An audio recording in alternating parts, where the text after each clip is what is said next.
Ladies and gentlemen, thank you for standing by, and welcome to Coursera's second quarter 2025 earnings call. All participants are in listen-only mode, and this call is being recorded. Following the prepared remarks, we will hold a question-and-answer session. To ask a question, please click the Raise Hand button and be prepared to unmute your line when prompted. I would now like to turn the call over to Cam Carey, Vice President of Investor Relations. Mr. Carey, you may begin. Good afternoon. Thank you for joining us for Coursera's Q2 2025 earnings conference call. Today, I'm joined by Greg Hart, our President and Chief Executive Officer, and Ken Hahn, our Chief Financial Officer. Following their prepared remarks, we will open the call for questions. Our earnings press release was issued after market close. It is available on our investor relations website at investor.coursera.com, where this call is being webcast live and where versions of today's materials, including our quarterly shareholder letter, have been published. During this call, we will present both GAAP and non-GAAP financial measures. A reconciliation of non-GAAP measures to the most directly comparable GAAP measure can be found in today's earnings press release and supplemental materials. Please note, all growth percentages discussed refer to year-over-year change unless otherwise specified. All statements made during this call relating to future results and events are forward-looking statements based on current expectations and beliefs. Actual results and events could differ materially from those expressed or implied in these forward-looking statements due to a number of risks and uncertainties, including those discussed in our earnings press release, shareholder letter, and SEC filings. Please refer to today's earnings press release for more details on our forward-looking statements. With that, I'll turn it over to Greg. Thank you, Cam, and good afternoon, everyone. It's great to be with you all. Coursera delivered a strong second quarter. We are executing at a renewed and rapid pace, delivering revenue of $187 million and increasing our growth to 10% year over year. We also drove strong bottom-line performance, generating $29 million of free cash flow, which was up 68% from the prior year. Given the early momentum we demonstrated in the first half, I am pleased to share that we are raising our expectations for full-year revenue and adjusted EBITDA. We now expect to deliver $738 to $746 million of revenue, raising the midpoint of our range by $17 million. We are also increasing our annual adjusted EBITDA margin target to 8%, delivering 200 basis points of year-over-year improvement while deploying investments intended to unlock more durable growth. As the pace of technology reshapes the labor market, I believe Coursera's market opportunity continues to expand, fueled by the global demand to embrace new technologies and skills. In Q2, we attracted 7.5 million new registered learners. This was the largest number of quarterly new additions since 2020, growing our total cumulative base by 18% year over year to 183 million. We also grew the number of paid enterprise customers we serve by 12% year over year, with 1,686 customers spanning businesses, governments, and campuses. As one of the largest and most globally distributed learning platforms, our data is becoming an increasingly powerful asset that provides us with a unique lens to help our learners on the consumer side discover and master skills that can advance their careers, to support our enterprise customers looking for the best way to upskill their workforces at scale while navigating rapid changes in the labor market, and to draw insights that inform our content strategy, skill assessments, recommendation engine, and product development cycles as we begin to transform the learning experience. As part of my initial observations last quarter, I shared that we were in the early stages of implementing thoughtful changes to our operating model, focused on driving more innovation and engagement throughout our learner experience, more rapid product development cycles, more speed and agility in our content engine, and a data-driven approach to continuous improvement in all aspects of our business. To support these efforts, I was excited to announce the appointments of Patrick Supponce as Chief Product Officer and Grant Parsamian as Chief Data Officer, welcoming them to my leadership team. Both are seasoned leaders with deep expertise in building customer-centric products, scaling data transformations, and driving rapid innovation. They have hit the ground running, working alongside our teams to shape our next chapter of innovation, unlock new avenues for growth, and build new operational rigor that can accelerate our progress. Coursera's ecosystem is built on a strong foundation of assets, which I believe will help us shape the future of learning by reinventing how skills are developed and reimagining how education is delivered at scale. Our branded content is one of those assets. Our catalog now includes more than 10,500 courses, having expanded by more than 36% over the past year. Learners come to Coursera to discover and master in-demand skills taught by world-class instructors trusted for their academic rigor, industry expertise, and career relevance. To meet the growing demand for AI skills, our generative AI catalog now includes more than 925 courses, having tripled over the past year. We recently surpassed 10 million enrollments in generative AI courses, seeing 12 enrollments per minute so far in 2025. In connection with this milestone, we were proud to announce new courses and certificates focused on job-specific generative AI skills, featuring offerings from AWS, deeplearning.ai, Google Cloud, IBM, Microsoft, Snowflake, and more. Earlier this month, Coursera was named to the Time 100 Most Influential Companies list for our efforts in expanding access to generative AI skills for learners around the world, helping the global workforce better understand and apply this new technology. We will continue to work closely with leading AI companies, as well as our world-class universities, who share our commitment to broadening access to job-relevant education so that learners can navigate and succeed in a fast-changing labor market, businesses can strengthen their workforce to remain competitive, and campuses can better prepare their graduates. As part of this commitment, we also continue to expand our catalog of industry micro-credentials. In July, we announced 5 new entry-level professional certificates from existing partners, including ADP, IBM, Microsoft, and SAP, as well as our first certificate from Zoho. These certificates provide the necessary skills to start a career in various roles, from AI product manager to sales representative.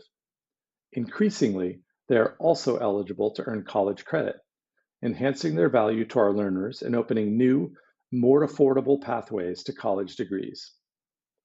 Earlier this month, we were pleased to share that 17 additional professional certificates from Meta, Microsoft, and IBM were awarded ECTS credit recommendations in Europe, along with 5 from ACE here in the US.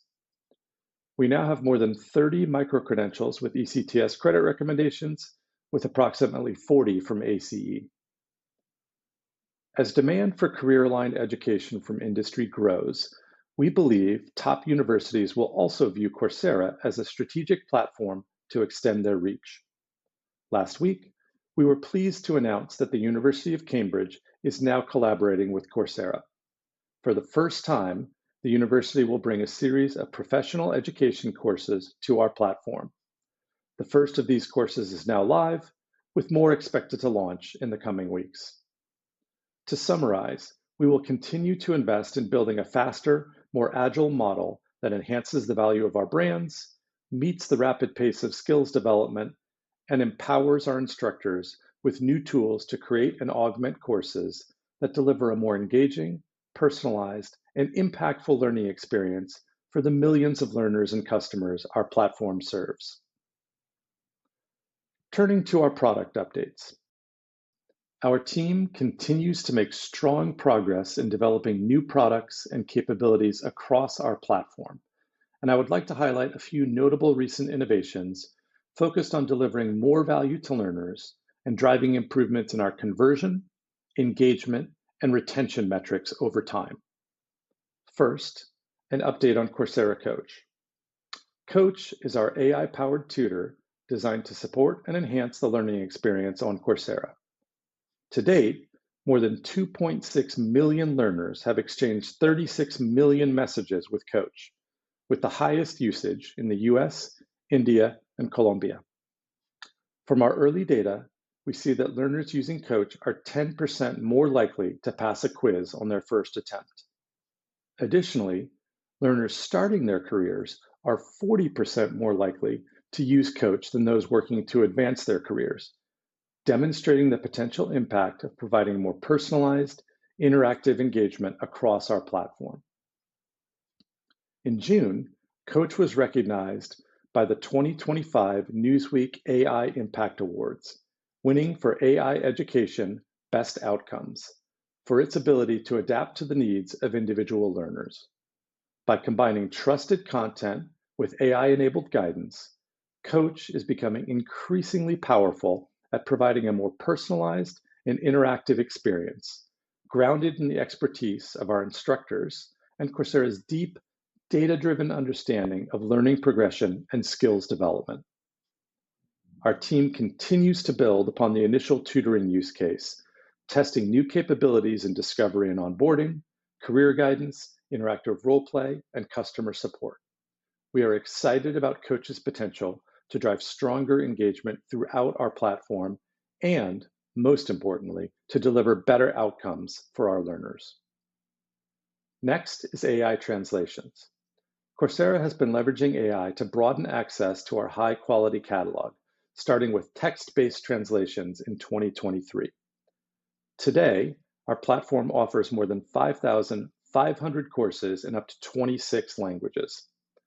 In April, I highlighted that the next phase of our translation efforts, AI dubbing, would begin to bring native language learning to Coursera, featuring the voices of our expert instructors. We started with an initial 100 courses from 3 partners at launch. Over the past few months, we have tripled the number of available courses, including many of our most popular titles from Google, and have added support for a 5th language, Indonesian. To date, more than 120,000 learners have utilized AI dubbing to complete more than 400,000 learning hours, with the strongest engagement coming from our Spanish-speaking markets. Preliminary feedback from our learners highlights improved focus and understanding, as well as the time-saving benefits of remaining on platform for translation capabilities. We will continue to expand access to the world's best instructors, with added support for more languages and content creators in the coming months. It's a prime example of harnessing advancements in technology that leverage the scale advantages of our global reach.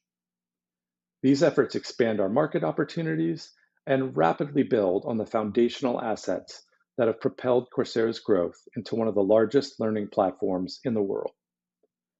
Third, our efforts to better serve our growing population of international learners go beyond reducing language barriers. Last quarter, I highlighted the global rollout of our career-based discovery experience. As a reminder, this includes more than 60 role description pages that utilize Coursera's career graph to provide credential recommendations across different levels of career progression and skill mastery, as well as localized salary and job data for approximately 40 countries. This was one example of our broader efforts to reimagine the learner journey on Coursera, encompassing improvements in search, discovery, and onboarding. The scale and data of our platform create powerful opportunities for personalization and localization, enabling us to tailor content, language, recommendations, and experiences to meet the needs of individual learners and labor markets in different regions. This quarter, we started experimenting with preliminary enhancements to our go-to-market capabilities, aiming to guide individual learners more effectively through our funnel with an improved site experience, new promotional and geo-pricing capabilities, and better merchandising that articulates a clearer value proposition across our courses, certificates, and subscription offerings. The early results are promising. We're seeing positive impacts in our new paid learner conversion, including in international markets that drive substantial top-of-funnel activity and provide meaningful opportunities for us to deliver more valuable experiences, which can improve our paid conversion over time. I'm excited about our product roadmap for the rest of the year and look forward to providing updates on our momentum in the coming quarters. Our second quarter performance marks an important step in laying the foundation for our next chapter of growth. As a reminder, our efforts will be focused on three priorities. First, product-led growth is key to our strategy. Our team is making strong progress in enhancing our platform's capabilities, and I am confident in Patrick's and Grant's ability to accelerate our product development life cycles, leveraging advanced AI and data-driven insights across all aspects of our business. Second, we will accelerate our content engine. The breadth and quality of our catalog enable us to serve both upskilling and reskilling use cases. I expect Course Builder, academic integrity features, and more AI production and ingestion capabilities will allow us to build a faster, more agile content model while preserving the value of our credible, high-quality brands and meeting the rapid pace of skills development required by real-time learner and business needs. Third, we will continue to improve our go-to-market capabilities. Our efforts to reimagine the learner journey are early and promising. By creating a more unified and integrated experience across our platform, we ensure that our investments in marketing and discovery deliver a more personalized, engaging, and valuable experience for the broad audience of learners and customers that we serve. I am excited to build on our momentum as the year progresses. Now, I will hand it over to Ken to walk us through the financial performance and outlook in more detail. Ken, please go ahead. Thank you, Greg, and good afternoon, everyone. We delivered another solid quarter, generating total revenue of $187 million, up 10% from a year ago, driven by growth in both our consumer and enterprise segments. As Greg mentioned, our expectations for full-year growth have improved as we begin to implement new operating capabilities and execute on a focused set of initiatives. Please note that for the remainder of this call, as I review our business performance and outlook, I'll discuss our non-GAAP financial measures unless otherwise stated. In Q2, gross profit was $105 million, up 13% year over year, with a 56% gross margin, up 180 basis points from 54% in the prior year period. The expansion in our gross margin rate continues to be driven by increased learner demand and engagement with content launched under our more recent production arrangements, which, as we've discussed, commonly include a lower revenue share and associated content cost. Total operating expense was $93 million, or 50% of revenue, an improvement of 150 basis points from the prior year period on continued operating discipline. Net income was $19 million, or 10.3% of revenue, and adjusted EBITDA was $18 million, or 9.6% of revenue. I remain pleased by our strong bottom-line performance as we leverage our annual operating framework to enable the right long-term growth decisions over the course of the year. It is a strong indication of our operating discipline and a reflection of our capacity to invest in unlocking our next chapter of growth.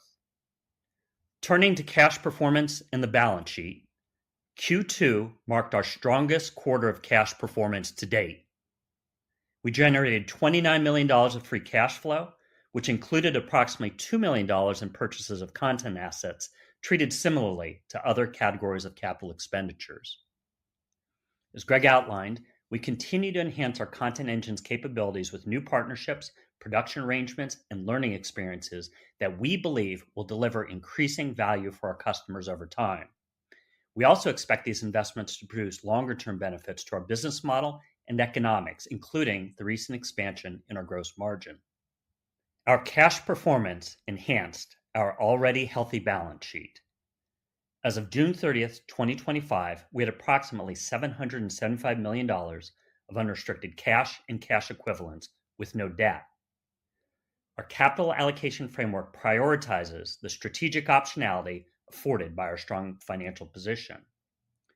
We believe this current prioritization is particularly valuable given the industry's rapid transformation and our ambition to grow and enhance our leadership position.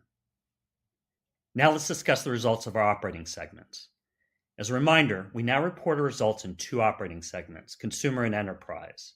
At the start of 2025, we refined our segment reporting structure by integrating the degrees product results into our other consumer segment products, including courses, specializations, and subscriptions. The simplification was straightforward and reinforced our commitment to building a more unified end-to-end platform experience to benefit the broadest audience of global learners. This simplification has no effect on the reporting of our enterprise segment or consolidated results. All consumer segment results that refer to year-over-year change are comparable based on the reclassified historical results that we shared in connection with the transition last quarter. With that, let's discuss our strong consumer segment performance. In Q2, we delivered consumer segment revenue of $123 million, up 10% from a year ago. Growth was driven by top-of-funnel activity, as well as Coursera Plus subscription offerings. As Greg highlighted earlier, we added 7.5 million new registered learners, bringing our total base to 183 million. Additionally, we saw strong receptivity to our Coursera Plus subscription offerings and marketing campaigns, including localized promotions and pricing that benefited our paid conversion rate. Consumer segment gross profit was $75 million, up 13% from $67 million in the prior year period. Segment gross profit margin was 61%, up 160 basis points from a year ago, as learners engaged with more recently launched content created under production arrangements that provide more favorable revenue share economics. To summarize, our consumer trends are stable and progress is promising. We're operating with a renewed level of prioritization and focus demonstrated by our execution this quarter.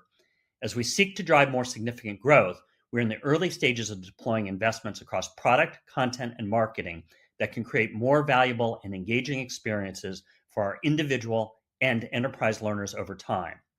I'm pleased with the early indications offered by our more responsive consumer model and look forward to sharing updates on our ongoing progress. Moving to our enterprise segment. Enterprise revenue was $64 million, up 10% from a year ago, driven by growth in our business and campus verticals.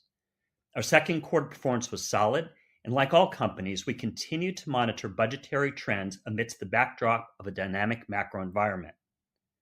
Segment gross profit was $45 million, up 12% from $40 million in the prior year period. And segment gross profit margin was 70%. An improvement of 170 basis points from a year ago, driven by similar content engagement trends benefiting consumer.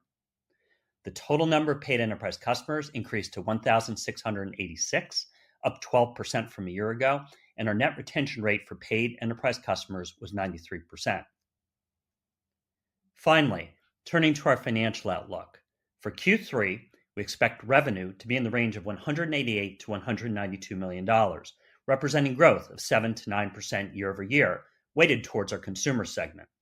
For adjusted EBITDA, we're expecting a range of $10 to $14 million. As Greg highlighted, for the full year 2025, we are raising our expectations for both revenue and adjusted EBITDA, given the solid first half we delivered.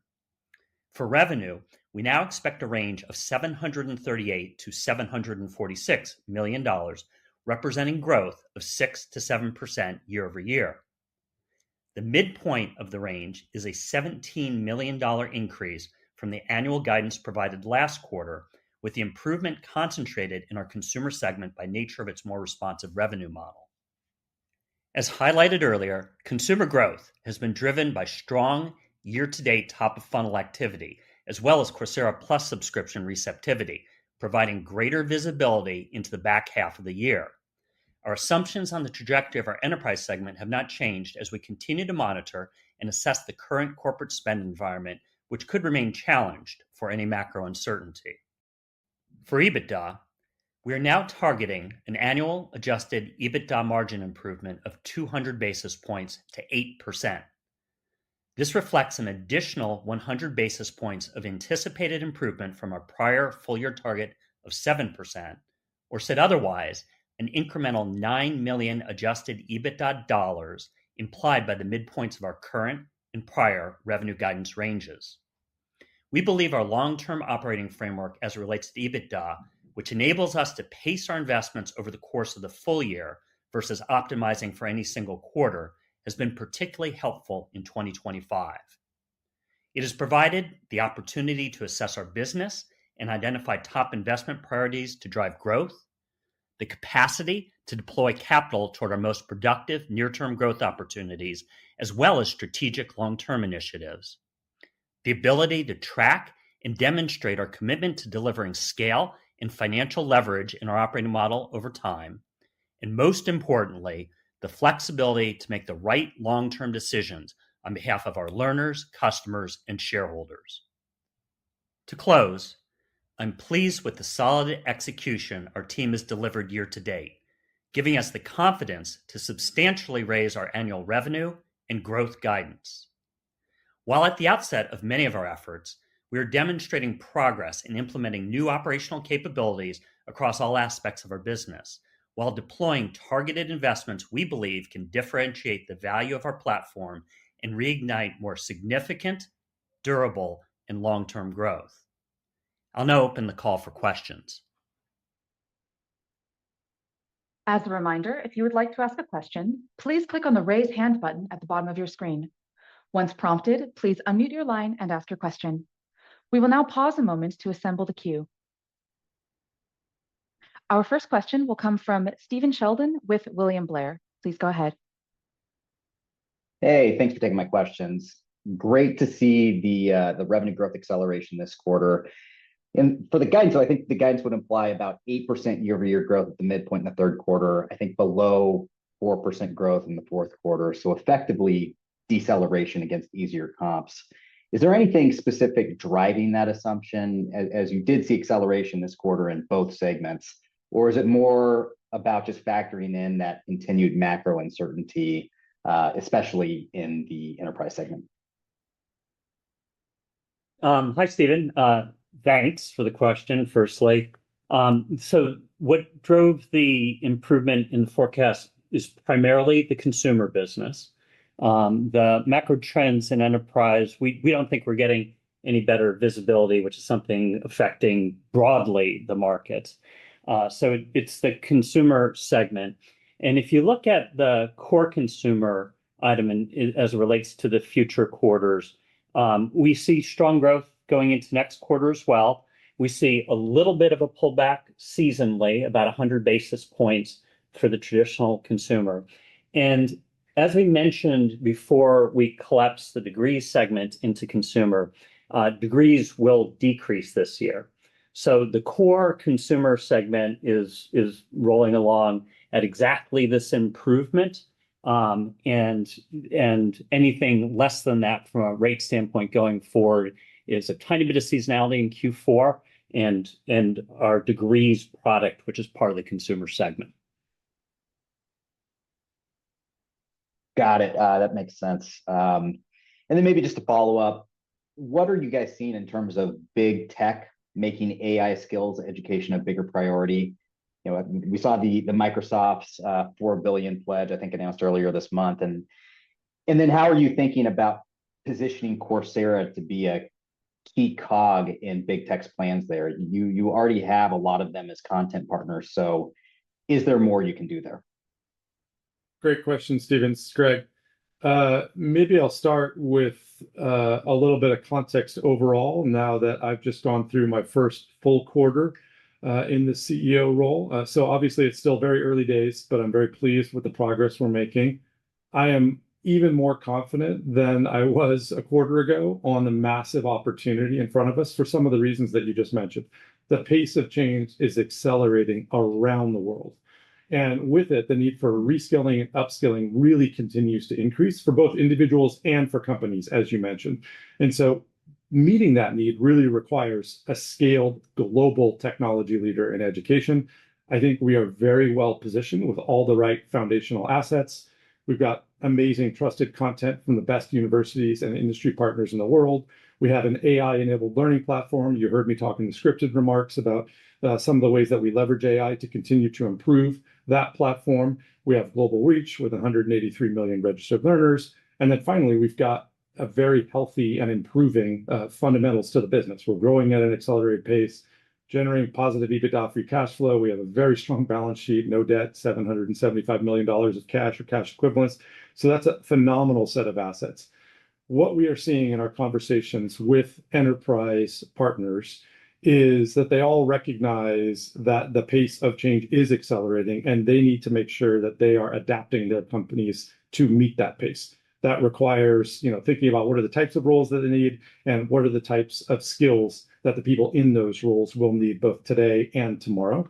So I think there is a large opportunity for us to play an important role in helping them address that shift that they're going through. It's something that, we focus on internally here as well at Coursera.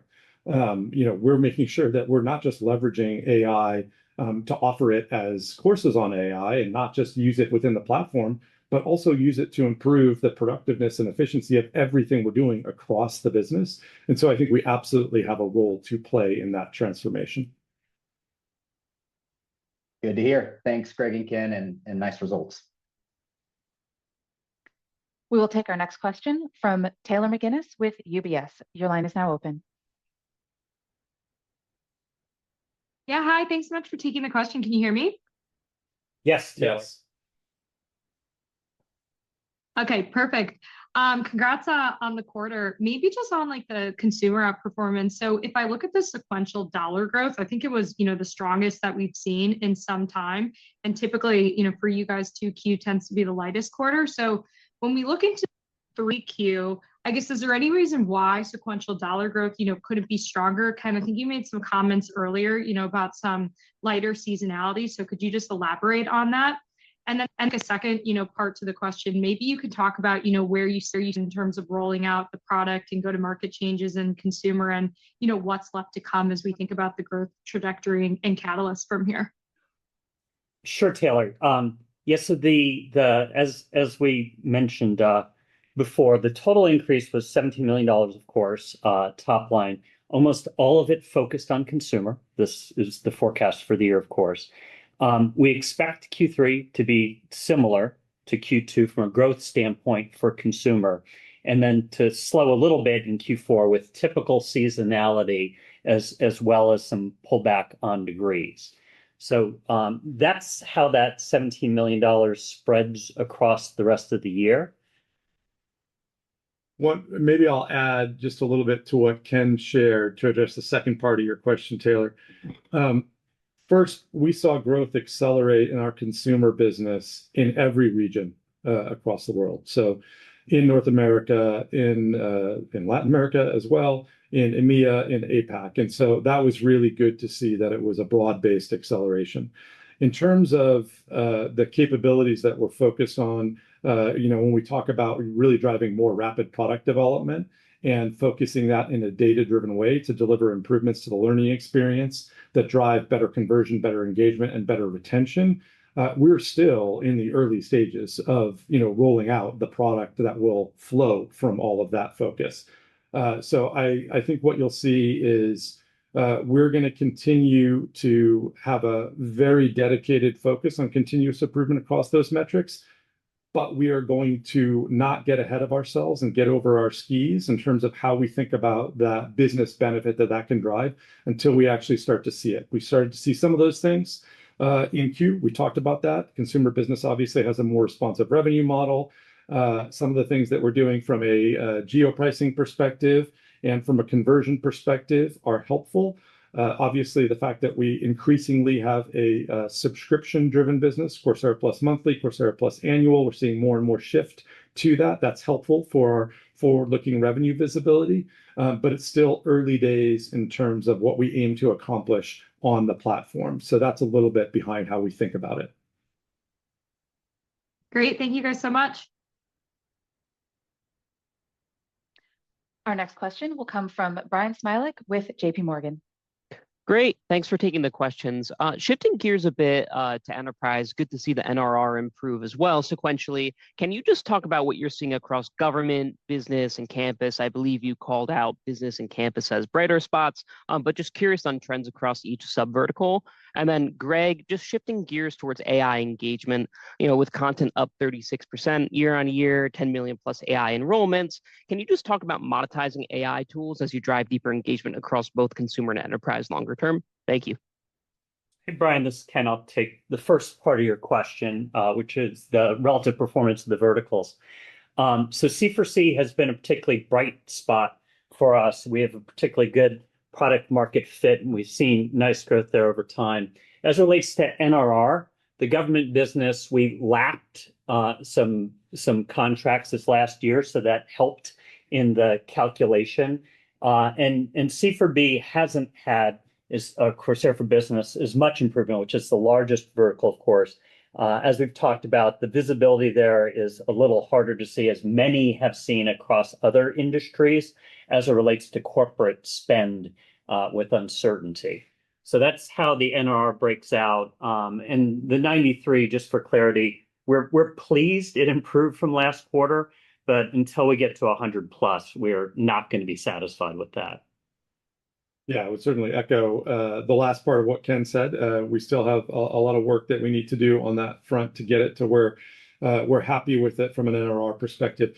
In terms of the catalog and its growth, as you mentioned, 36% growth in the catalog to more than 10,500 courses now.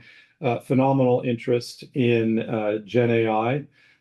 We are seeing that reflected both in the number of courses that we have, because obviously we have partners who want to meet that interest by creating new content. And so we've seen that triple the size of our course catalog in Gen AI over the past year. And then we're also using Gen AI, obviously, as a tool to drive better engagement with that content. And so continuously looking to optimize the performance of our courses. You see that with things like Coach Dialogues, which is our AI-driven tool that enables instructors to deliver Socratic dialogue in the course based off of their course material. So there's a lot of continued effort on that. And I would say broadly, what we want to do with content is make our content engine more responsive, both in terms of the breadth of catalog content that we can bring in across different subject matters, in terms of the duration of that content catalog, the modality in which it's offered, the languages in which it's translated. And we believe AI is a phenomenal tool to help us with all of that. Great. Thank you both. Our next question will come from Ryan McDonald with Needham. Please go ahead.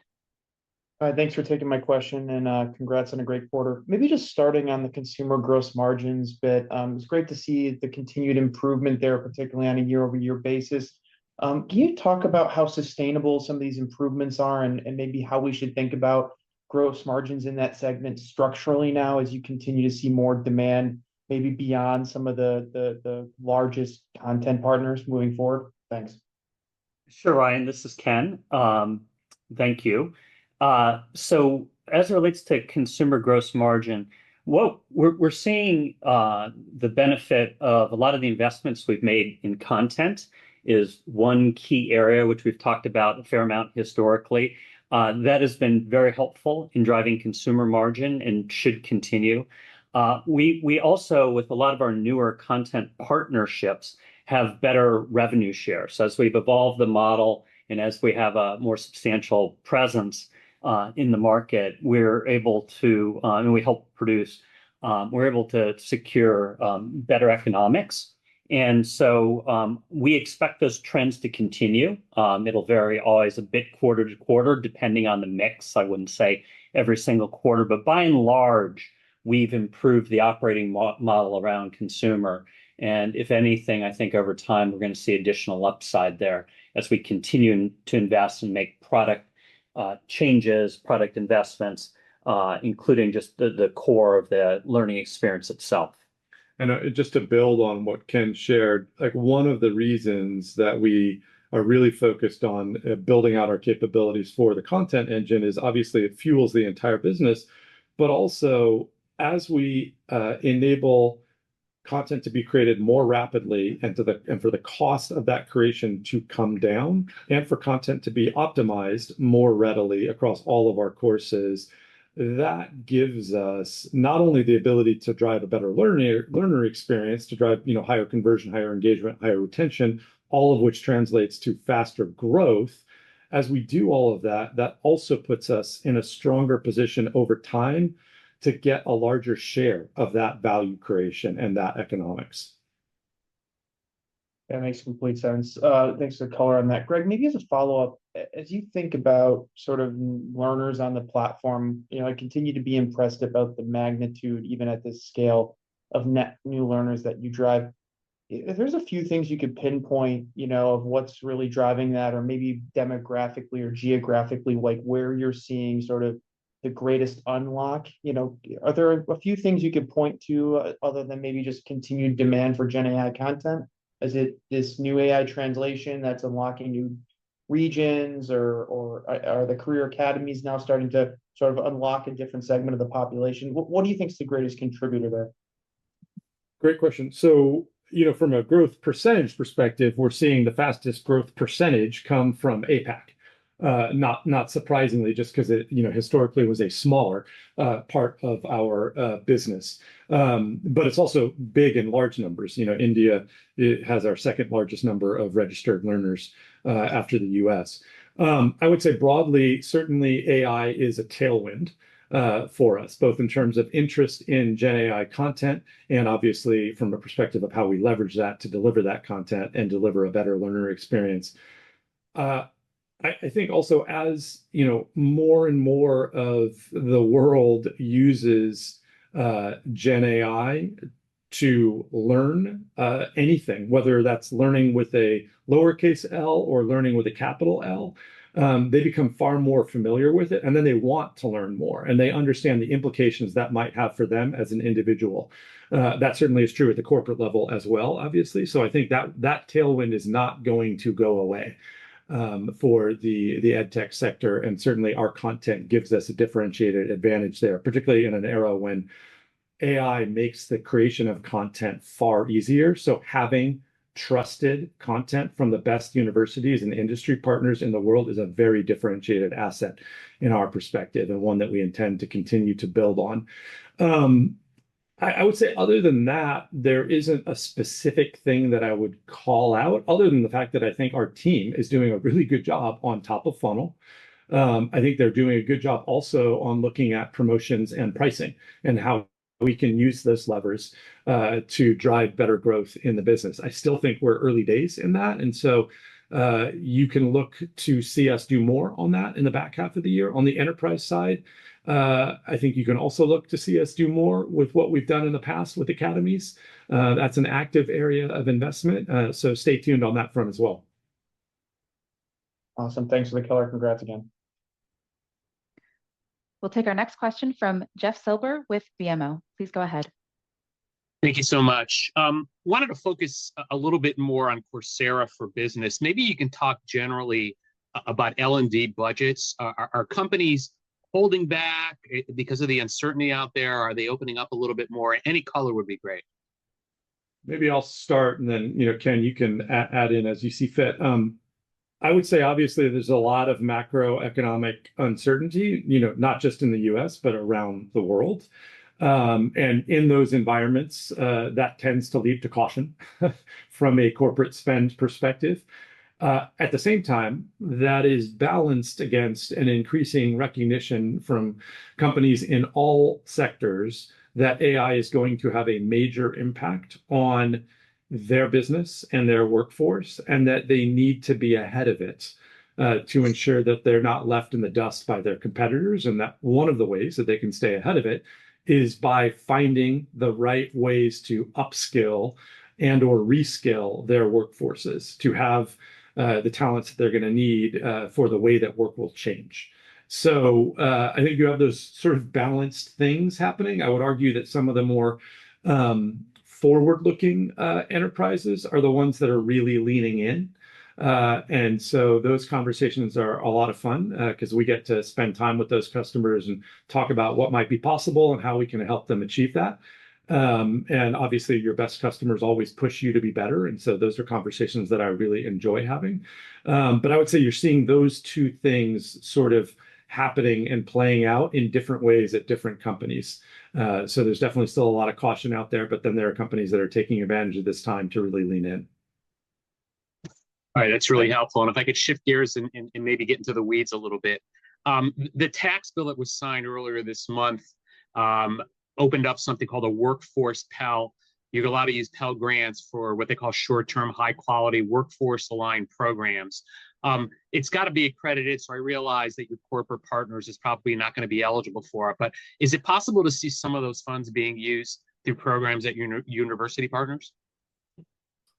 I won't be able to answer the specifics of that question, but what I will say is we believe that that generally is a move in the direction that we see ourselves going anyway, which is really focusing much more on skills. We view skills as really the atomic unit that we are trying to provide on the platform. That's the reason that people come to Coursera, to learn skills to help them grow their careers. That's the reason that enterprises work with Coursera, to help their workforce gain the right skills that they need for whatever vertical they might be in and whatever their job needs are. And so I think broadly, that is a move that will benefit us and that we're 100% aligned with. I would expect that over time, just given the direction that policy is moving in the US in the very least, we see that having other benefits for us. It's too early to, forecast exactly how that might play out, but certainly it's one of the reasons that we are very focused on working with, bodies like ACE here in the US or ECTS in Europe or NSQF in India to really take the micro credentials that we offer, the industry certificates, and work to get those to be credit carrying. We think that that is good for learners. It's good for universities that can augment their existing curriculum with industry-driven credentials that are highly relevant for the jobs that are being hired for in the workforce today. All right, appreciate the caller. Thanks so much. We'll take our next question from Brian Peterson with Raymond James. Please go ahead.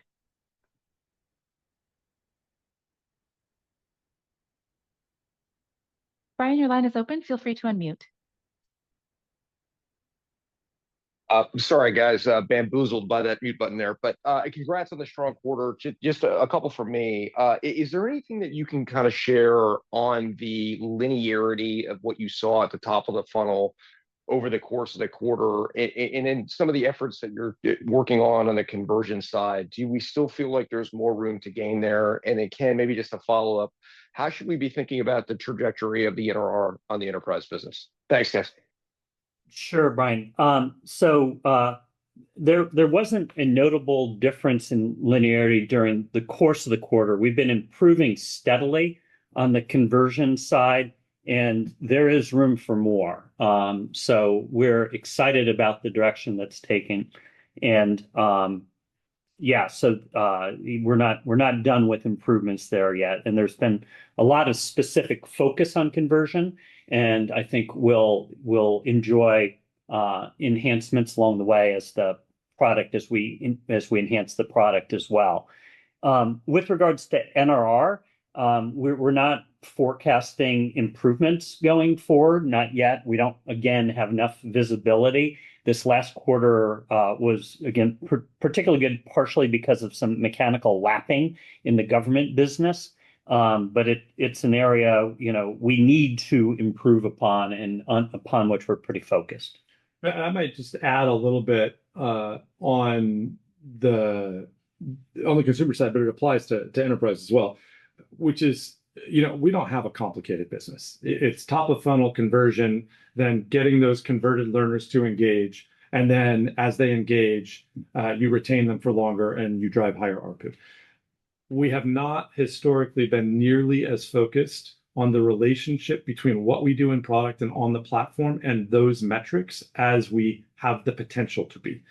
We are only a quarter or so into reorienting everything we do around that. how do you drive a better platform and a better product experience? How do you deliver that product faster? And how does that product delivery translate into improvements in every single one of those metrics? And so my goal is for us to continue to improve over time on those things. The pace at which we do that, what moves in any given quarter, we're not going to be able to forecast. But by bringing more rigor to that approach, by having it be very data-driven, and by speeding up our pace of execution, I'm hopeful that we can, deliver that over time and see that reflected in our results in future quarters. Great color. Thank you. Our next question will come from Yifu Li with Cantor Fitzgerald. Thank you for taking my questions, and congrats on the strongly executed quarter. So my question revolves around the pair of new hires, most recently with Chief Data Officer Grant and Chief Product Officer Patrick. Greg, previously you talked about using a more data-driven approach to manage the business.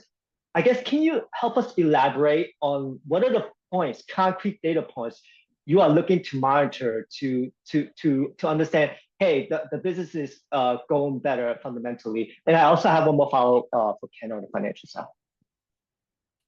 Sure. In some ways, at a macro level, I sort of just mentioned them. Like, what traffic are we getting? How good a job are we doing at converting that traffic from a visitor into a paid learner?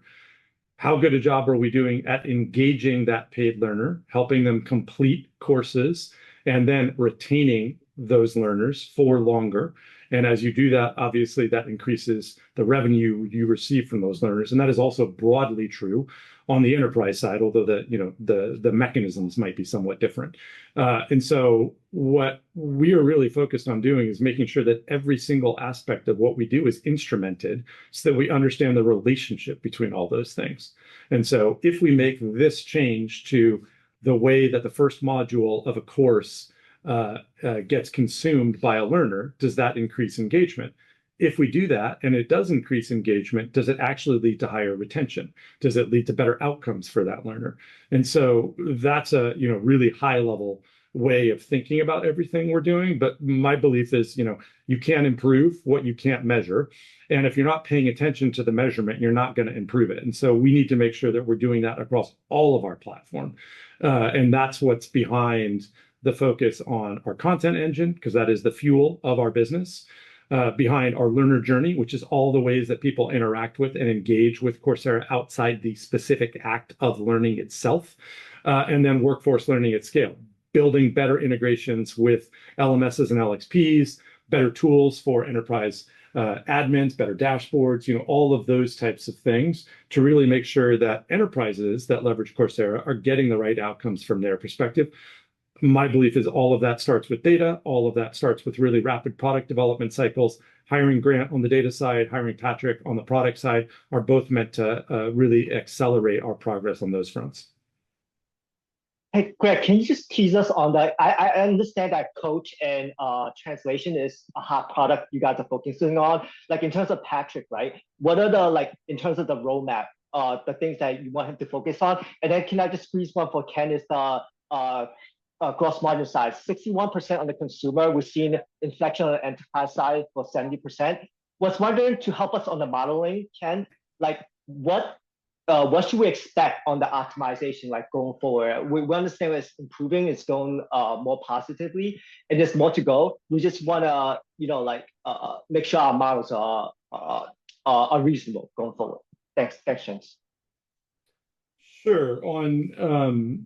You mentioned a couple different things: coach, AI translations, AI dubbing, et cetera. So broadly, we are going to be investing in coach forever, because it is the way that we can make every single course on Coursera, since it is an AI-driven tutor, a more personalized, more interactive, more engaging experience. And so we want to pour as much energy into that as we possibly can, because we see that the learners who engage with coach have higher completion rates, they have higher quiz pass rates, and it leads to better outcomes for those learners. The same is also broadly true and not surprising on AI translations and AI dubbing. We now have 5,500 plus courses that have been translated into 26 different languages. We have 350 courses that have been dubbed into now 6 different languages.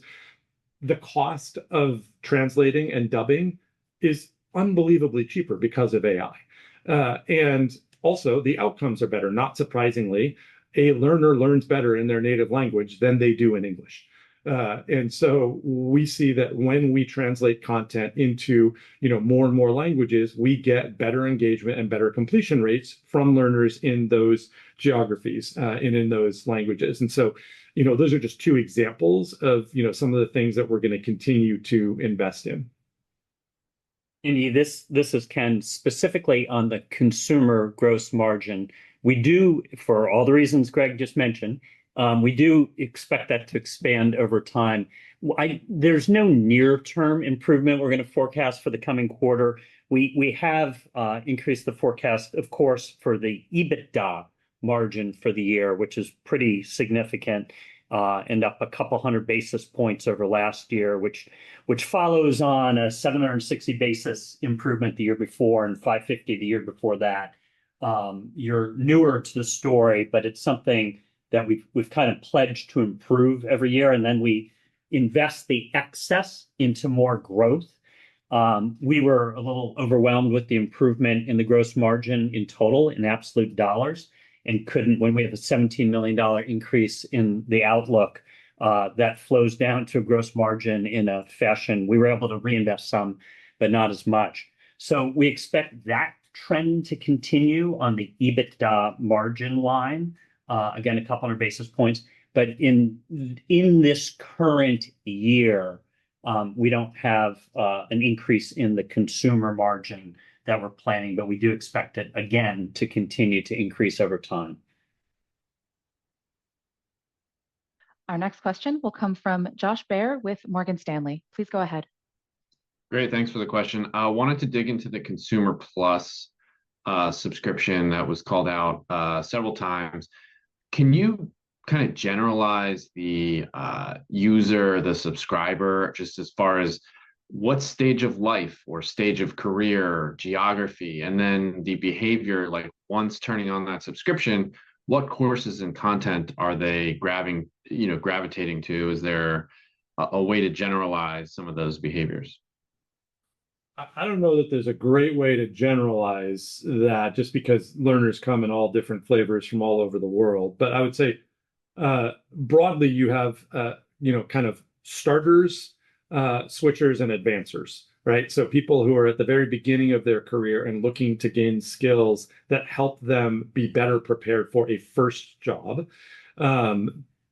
You have the advancers, the people who are already in a role and are looking to build their skills in that role. Oftentimes they might come to Coursera because their company actually has a program with Coursera and wants them to get upskilling, but oftentimes that will then lead to potential exposure to the platform that leads them to become an ongoing consumer learner outside of whatever their work might be asking them to get upskilled on. And then you have the switchers, the folks who are in a career but they realize they want to do something else.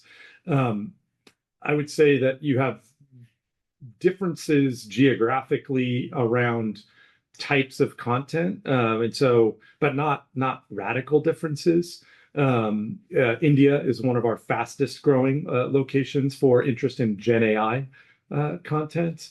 I'm not super surprised by that, just given that India has a strong emphasis on education and obviously has a strong tech background from a workforce perspective. And also it's a massive country from a population perspective. So it's not surprising that you would have more enrollments coming from there, given that it's our second largest registered learner base. Beyond that, I think, it gets really hard to make generalizations. Obviously, broadly, we see the most interest in courses that are in AI, tech, data, networking, cybersecurity, business. And that's, sort of been our historic sweet spot. Thanks, Greg. And any update on scale, size of the subscription or growth? Josh, we haven't broken down the consumer product like that externally. Okay. Thanks, Ken. Great quarter. Thank you. Thank you. Thank you. Our next question will come from Sarang Vora with Telsey Advisory Group. Sarang, your line is open. Feel free to unmute. Thank you. Great quarter as well from my side.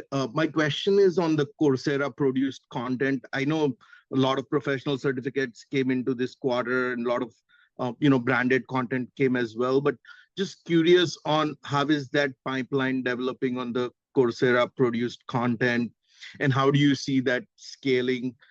Are there any specific areas as you have progressed over the past couple of months, are there any areas you have identified for CPC? Just any color over there would be helpful. Thank you. So at a high level, one of the things that was really clear when I came into the role was we need to make sure that we're investing more into our content engine, both creating Coursera produced content, but also just all of the tooling that both we use to create content, but also all of our partners use to create content to enable better agility, faster production cycles, more format flexibility. And obviously on the Coursera produced content, that provides some good economics for us. Generally, there's exclusivity as well on that. We have better control over it, and also we use Coursera produced content as a test bed for things that we can apply across all of our content and all of the platform. And so we've invested $17 million last year in Coursera produced content. We recognized $6 million of investment in the first half of the year.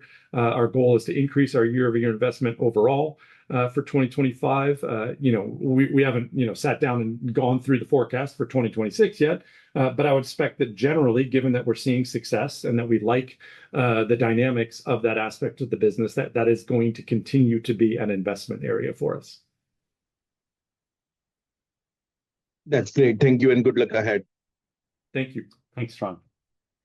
That wraps today's Q&A session. A replay of this will be available on our Investor Relations website in the next 24 hours. We appreciate you joining us. This concludes today's conference call. You may now disconnect.